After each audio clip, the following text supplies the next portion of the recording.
नमस्कार दोस्तों, मैं हूं आशीष शर्मा और न्यूज़ ज़ीरो में आप सभी का स्वागत है। आज हम आए हैं ग्राउंड रिपोर्टिंग पे।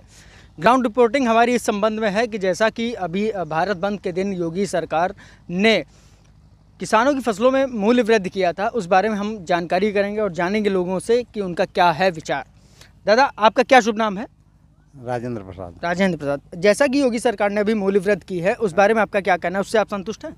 हाँ, संतोष का साहब देख लो, सब जमीन सब पड़ती पड़ी और रात दिन बचाओ तंग। अच्छा। हमारे साथ यहाँ पर एक दूसरे किसान मौजूद हैं, ये हम उनसे बात करते हैं और जानते हैं क्या है पूरा मामला। जी अयोध्या है। दादा, आप जो योगी सरकार इस समय किसानों के लिए मूल्य वृद्धि और तमाम चीज़ें कर रही, उससे क्या आप संतुष्ट हैं? अरे आप जो है ये गोरू रात दिन बचावत परेशान रही थे। अच्छा। हाँ, जो ये आवारा पशु घूम रहे हैं। हाँ। कितना बचाओ, अब नींद कोई चैन में आए जाते हैं और सब चढ़ जाते। अच्छा। सुबह सो के देखो जाओ सब चढ़ गए। डंडा ले आँखी देखो लाली हम बूझ लो, जब हैं खड़े हम सो जाते जानवर यहाँ गुरु नहीं तेरे सो जाते। जैसा कि यहाँ पर हमारे बीच में किसान नेता उमाशंकर यादव जी मौजूद हैं, आइए हम उनसे जानते हैं कि किसान की फसल में जो वृद्धि की है योगी सरकार ने और मोदी सरकार ने, आइए जानते हैं कि कितना संतुष्ट है किसान। जी दादा।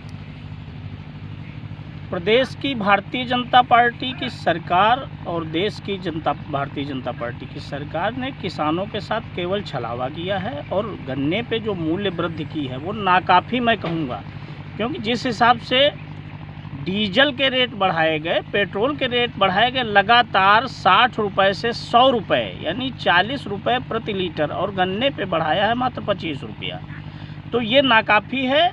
डीजल का जो रेट जिस अनुपात में बढ़ाया गया, क्योंकि कृषि सीधे डीजल पे डिपेंड करती है, और बिजली के बिलों में भी जिस प्रकार से वृद्धि हुई है, प्राइवेट ट्यूबवेल जिन किसानों ने लगाए हैं वो भूमि बेचने के कगार पे हैं। 2-2, 3-3 लाख रुपया उनका बिजली का बिल आ चुका है। तो ये 25 रुपये मूल्य वृद्धि, जबकि लागत मूल्य सरकारी आंकड़े कहते हैं कि 353 रुपया लागत गन्ने पे बैठ रही है, तो 353 और 3.5 रुपये मूल्य इसका गन्ने का है, तो 3 रुपये घाटा डायरेक्टली सरकारी आंकड़ों के हिसाब से आ रहा है। तो और बहुत बड़ा घोटाला ये है कि 5 रुपये जो केंद्र सरकार ने बढ़ाए हैं, 25 रुपये राज्य के और 5 रुपये केंद्र के, तो उसके हिसाब से गन्ने का मूल्य 355 रुपया होना चाहिए, जबकि सरकार कहती है 350। तो ये 5 रुपये कौन खा रहा है? 5 रुपये या तो मिलर्स खा रहे हैं या फिर बीच के जो अधिकारी बैठे हैं, दलाल बैठे हैं, वो खा रहे हैं। 5 रुपये प्रति कुंटल की वो हानि है, और जो हमारा लागत बैठ रही है वो 53 रुपये के हिसाब से बैठ रही है, 353 रुपये। तो फिर 353 रुपये 350 में 3 रुपये हम घाटे पे हैं। ये बहुत बड़ा विषय है और आपके चैनल को बहुत बहुत धन्यवाद है कि आपने ये विषय उठाया। धान का सीजन चालू है, धान का रेट जो 3 महीने में तैयार हो जाती है फसल, वो हमारी तैयार हो चुकी है, लेकिन अभी तक कहीं सेंटर चालू नहीं किए हैं सरकार ने। सरकार कहती है हम 1 अक्टूबर से धान खरीदेंगे, वो भी किस स्तर पे, दलालों के धान खरीदेंगे या किसानों के खरीदेंगे? ये बहुत बड़ा प्रश्न है और इस विषय को आप लोग उठाएं तो बेहतर होगा, क्योंकि 1 अक्टूबर तक किसान जो मूल है कर्ज में दबा हुआ, वो 1 महीने का जो फ़र्क पड़ेगा, सरकार जो फ़र्क डाल रही है, इसमें वो आढ़तियों को मंडियों में बेच देंगे औने पौने दाम में, 700 में, 800 में, 1000 में, और फिर जो व्यापारी ये धान खरीद लेगा 1 महीने बाद 1 अक्टूबर से, वही व्यापारी सेंटरों पे धान बेचेगा।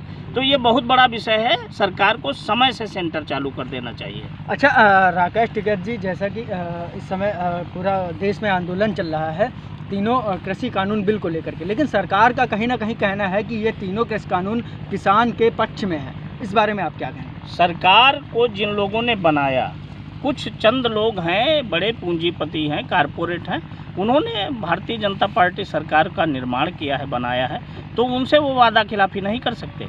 मैं तो कहता हूँ भारतीय जनता पार्टी के जो भी नेता हैं, बैठ के हम किसानों से बात करें और वो सिद्ध करें कि ये बिल अच्छे हैं। हम मान लेंगे कि अच्छे हैं, लेकिन वो सिद्ध तो करें। वो कुछ नहीं बता पा रहे हैं, केवल ये कह रहे हैं कि बिल अच्छे हैं।